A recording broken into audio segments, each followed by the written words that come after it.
একদিকে ছিলেন রাম আর অন্যদিকে রাবণ।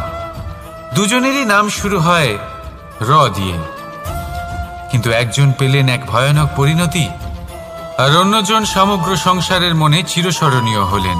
তাহলে মনে রাখবেন, নাম নয় কর্মই হলো শ্রেষ্ঠ, আর যদি তা শ্রেষ্ঠ হয় তাহলে আপনার নাম এমন স্থানে পৌঁছবে যা সংসারের কেউ মুছে ফেলতে পারবে না। তাহলে আসুন আমার সাথে ভালোবেসে বলুন, রাধা রাধা। অনেক সময় যখন আমরা কর্ম করি, সাফল্য লাভ করি, কঠিন পরীক্ষায় উত্তীর্ণ হই, বড় কাজ করি, আমাদের মনে হয় এই সংসার আমাদের একটু প্রশংসা করুক, ভালো লাগে। অনেকবার মনে হয় এটা হলো আমাদের কর্মের ফলই বটে, আমরা আনন্দ পাই।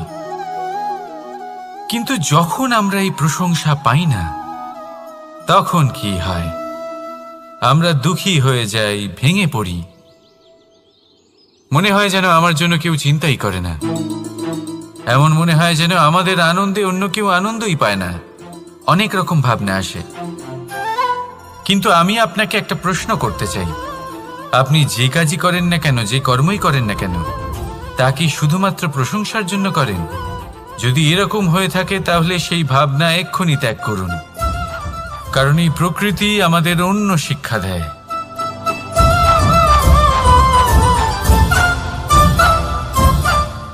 এই ফুলকে দেখুন,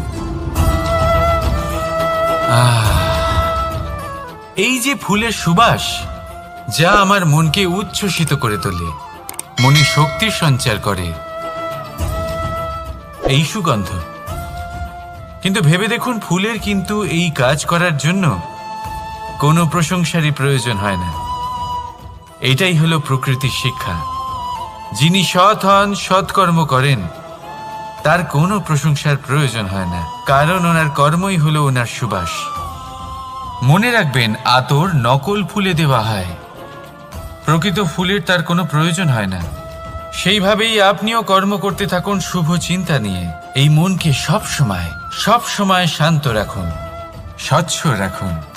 যদি এরকম করেন তাহলে আপনার কর্ম এমন সুবাস ছড়াবে যে আপনার জীবনে শুধু এবং শুধুমাত্র আনন্দই থাকবে।